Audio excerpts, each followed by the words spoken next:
Hi, my name is Geraldine Kosh, and thank you so much for deciding to spend the next 20 minutes or so with me on this topic of products found in the bedroom. This is specifically related to consumer product safety, and it's one of the webinars that's included in the 5-part series of consumer product webinars on general safety, childcare articles, kitchen appliances, and products found in the bathroom. So in this particular session, we're going to be talking about products found in the bedroom.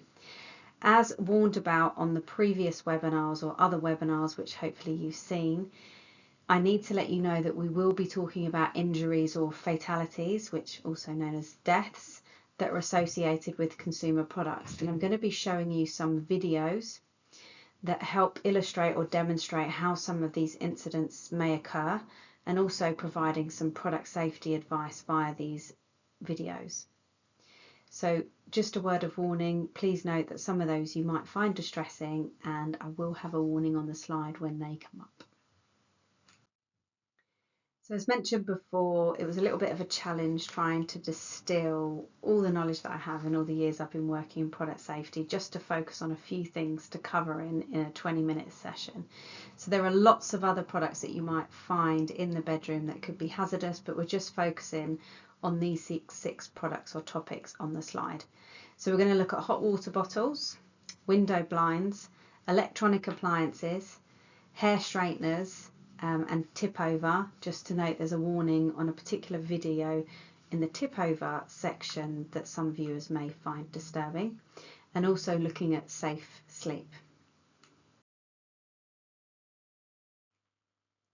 So why do we care about this? Well, a study done by the Office of Product Safety and Standards, also known as OPSS, found that consumers assumed that brands would only make safe products, and that regulations were in place to stop potentially dangerous products from entering the market. And this is kind of true, but unfortunately not always. So not everything you buy is safe, and we can't assume that it's safe. So what we're trying to do with these webinars here is to give you information where you can check the products when you buy them to see if they really are safe or not. And there are regulations in place, but it's really important to mention that if you buy products from outside of Great Britain, then you are potentially buying an unregulated product, which means it may not comply with the strict safety standards that we have here in GB, in Great Britain. So I wanted to highlight that there, and some great study and work that was done by OPSS, but I wanted to highlight some key points on that. Also, RoSPA, who are the Royal Society for the Prevention of Accidents, are finding that preventable accidents, and that's a key word, preventable, are actually rising in the UK, and deaths are at an all-time high. And I find this really interesting because some people think, oh, you just want to wrap people in, bubbles, and you don't want them to actually live their lives and take risks and do exciting things. And that's not true at all. We really do. And I'm a mother to 2 lovely children, and of course I want them to have fun. I want them to take risks, but I want them to be educated risks, either for me as a parent, or I will try and educate them when they were old enough to understand and learn and teach them, like we always do. So it's important for consumers that we help empower ourselves and also our family and friends, and try and protect them where possible. So accidental deaths in the UK have reached an all-time high, with the rate increasing by 42% in the last decade, making them the second biggest killer of people under 40. Now, of course, this is all accidents. They're not all related to consumer products, but consumer products will form part of that. So according to RoSPA, you are substantially more likely to suffer a serious accident than you were 20 years ago. And as mentioned on the previous slide, the rate of accidental deaths in the UK is increasing, and accidents now take over 20,000 lives each year, which is more than the capacity of the O2 Arena. Accidents are the second biggest killer of people under 40 and the most common cause of preventable death in children under 15. And the word there, as mentioned before, is preventable. So what we want to try and do with these webinars is understand how we can prevent these injuries and deaths from happening when they're associated with consumer products, because not all of these are associated with consumer products. So I just want to show you a quick video on Hector, the hot water bottle. It's 1 minute 37 seconds long. Hector, the hot water bottle, is a sensitive thing. Hector doesn't have a very long lifespan. He only lives for about 2 years. He gets wrinkles and grows old quickly. Make sure he is fit and well before you use him. Hector likes to be filled with water from the kettle, but always ask an adult for help. Never use hot water from the tap, as this makes Hector rot inside. Hector doesn't like the water too hot. Boil the kettle, but let the water cool for about 10 minutes before filling. Don't fill Hector with too much water or he'll just spit it out. Slowly lower Hector down in the sink, holding the top to allow all the air and steam out. Make sure Hector's top is nice and tight so that the water does not leak out. Wrap Hector up in a towel as he will be very hot. Don't put him directly onto your skin or he can burn you. Don't sit or lie on Hector, as this may cause him to split his sides. And don't squeeze him, he doesn't like it.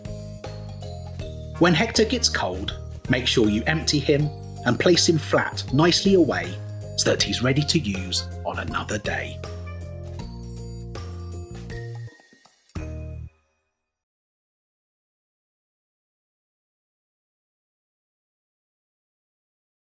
I hope you found that informative, but there's something on a hot water bottle called the flower symbol, and this indicates when it was made. So you can see the example here next to me, and this is from the Child Accident Prevention Trust website.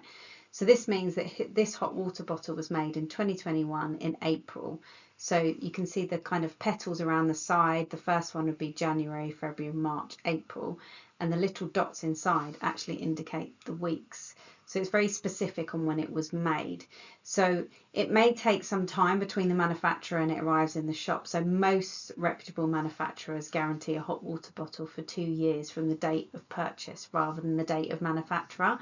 So there's no specific kind of expiry date being exact, but it's just something to look out for. You know, if your hot water bottle, you can see from the manufacturer that it's been there since more than 2 years, then please do just check it for any visible signs of that it may have wear and tear and it may be cracking, etc., as shown in the video. So this is beautiful Lee, and again another brave example from the Royal Society for the Prevention of Accidents where there is a fatality associated with a product.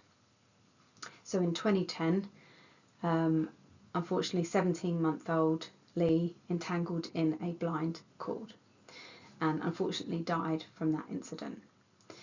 Now, this is not the only incident that's happened with blind cords. There's been quite a few fatalities and there has been a campaign around that, and there are requirements on new builds with for window blinds, which I'll show you about here in a moment. So unsafe window blind cords can be dangerous to young children, so make your blinds safe. So new window blinds, so all new blinds must meet child safety performance. When buying new blinds, ask your supplier about the child safety feature. And then old window blinds, you can actually do things to retrofit these features within old window blinds. So if you want to find out more, contact the Royal Society for Prevention of Accidents, the Child Accident Prevention Trust, then there's the Make It Safe campaign, which this is based on, and also you can contact the British Blind and Stutter Association and find out more about how you can do this if you feel that your window blinds are a concern. Electronic appliances, I'm going to show you a quick video from Electrical Safety First from the lovely Giuseppe from Electrical Safety First. This is a quick 1-minute video.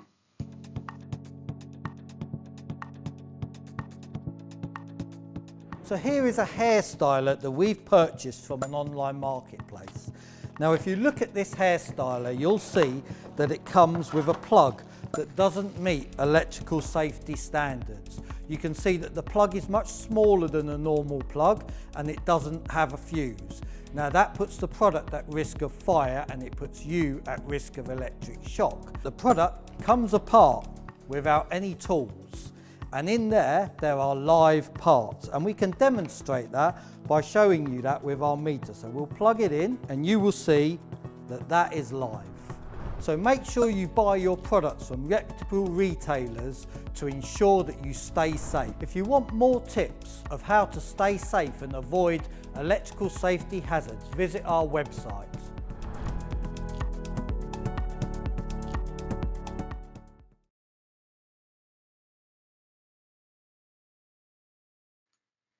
So I did mention this in one of the other sessions, and to mention again, this is the Great Plug Checker from Electrical Safety First. It's been developed to allow you to check and ensure that your plugs meet the required standards, but it's just an indication, by the way. It doesn't mean that if it complies with this, the whole product's absolutely safe, but it's a really good screening tool for looking at plugs that you might find in your home and seeing if they might pose a risk or a hazard to you and your family. This information is from Children's Burns Trust about hair straighteners. Although the data is a little bit old, it's from 2021, but there is data that has shown that there's been an increase in injuries associated with hair straighteners, and they're saying here that it's increased by 20%. And the example here is where Debbie recounts the day her son Billy picked up the hair straighteners, and this was in 2021, and Billy was 14 months old at the time. And as she explained here, they were getting ready for the day, turned back for a split second, and then Billy was holding the hair straighteners, and unfortunately this led to burns on his hand and the back of his hand as well. If you want to find out more information on that, then please visit the Children's Burns Trust website.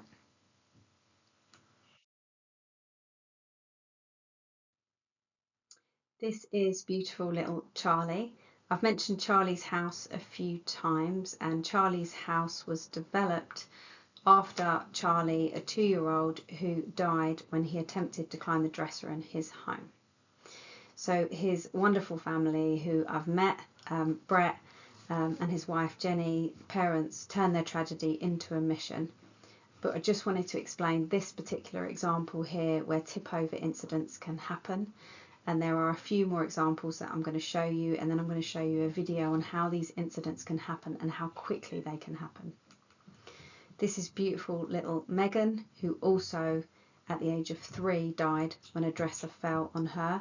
And again, her wonderful family have set up Megan's Hope to try and prevent these injuries and fatalities from happening to anybody else.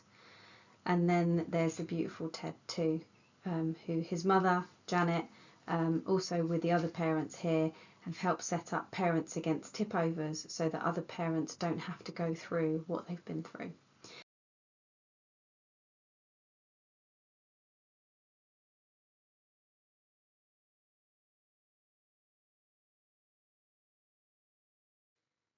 I'm going to show you a very short video that's 30 seconds long that shows you how quickly these tip over incidents can happen.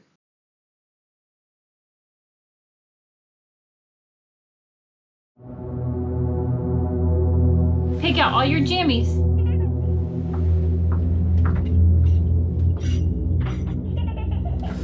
A fat one! Good job. Those go in the very top drawer. Top drawer.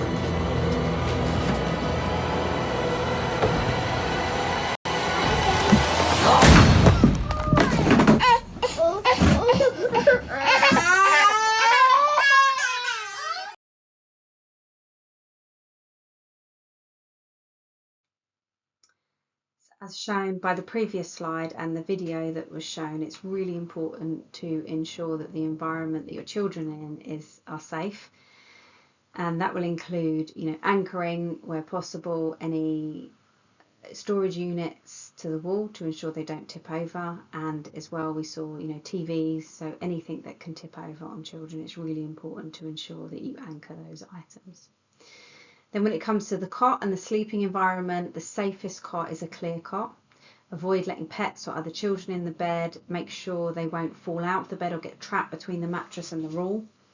Never sleep on a sofa or armchair with your baby, as it can increase the risk of SIDS by 50 times. So SIDS is sudden infant death syndrome. And place the baby on their back. So there's more information on this from the Child Accident Prevention Trust and also the Lullaby Trust. I highly recommend Charlie's House app. On November 1st in 2007, Charlie Horn, a 2-year-old boy, was killed when he attempted to climb a dresser. It was through that tragedy that Charlie's House was born. Charlie's House is a safety demonstration house in the US. Now, we can't all get to the US, so therefore the wonderful team at Charlie's House have made this interactive app so that you can use it to understand how to learn more about safety in your home. So you can go through the different rooms in your home, as it has in the app, and look at how you can put safety measures in place and be aware of where things may be a problem in your home.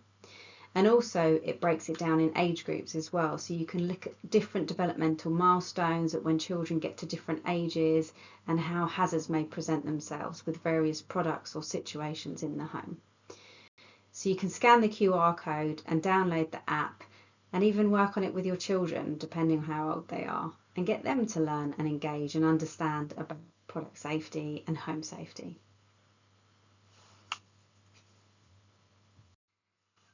I want to leave you with some consideration. So check before you buy. Just because it's sold doesn't mean it's safe.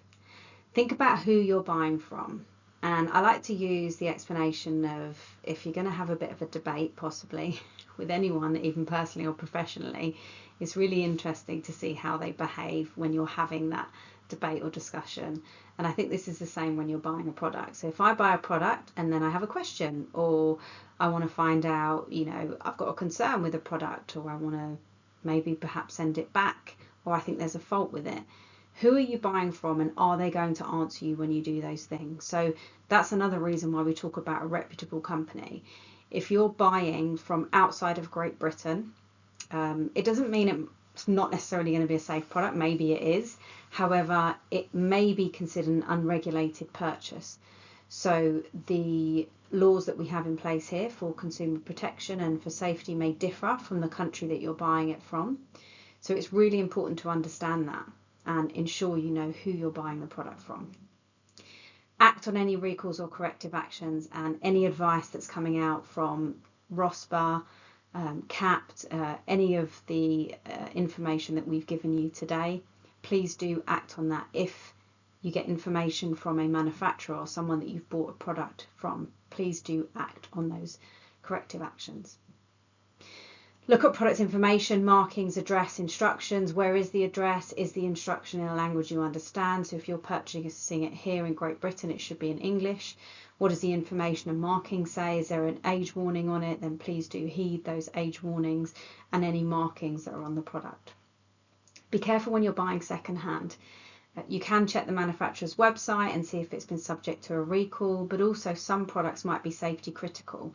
So for example, a car seat, you don't want to have a car seat that's been involved in an accident. So unless you really know the history of the product with some products, then be cautious about that. Then refer to experts for advice and information.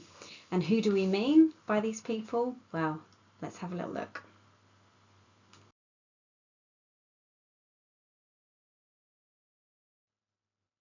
I want to provide you with some further resources. Of course, OPSS, the Office of Product Safety and Standards, and then CAPT, the Child Accident Prevention Trust, Electrical Safety First, ROSPA, the Royal Society for the Prevention of Accidents, Consumer Friend, which has information on consumer rights and consumer topics in general, of course Charlie's House, and then That Water Bead Lady, lovely Ashley, has amazing information and resources about water beads on her website. And then the Kids Endangered Toolkit. If you want to do more of a deep dive in product safety, specifically focused on children's product, but in general on products in the home, then have a look at the free Kids in Danger Safety Toolkit. It takes about 4 hours to complete part 1 and the same for part 2, but it's a really good training program. And then you've got the CTPA, the Cosmetics, Toiletry and Perfumery Association. So if you're specifically interested in those products, then take a look at their website. If you're concerned about any consumer products that you've purchased, then please do contact Citizens Advice if you're based in England and Wales. If you're based in Scotland, then contact Advice Direct Scotland. And if you're based in Northern Ireland, then contact your local district council. So thank you so much for watching this particular session, and I hope that you check out the other 4 sessions that are available on the other topics in consumer product safety. For more information, check out my website, and also you can contact me with any questions that you may have.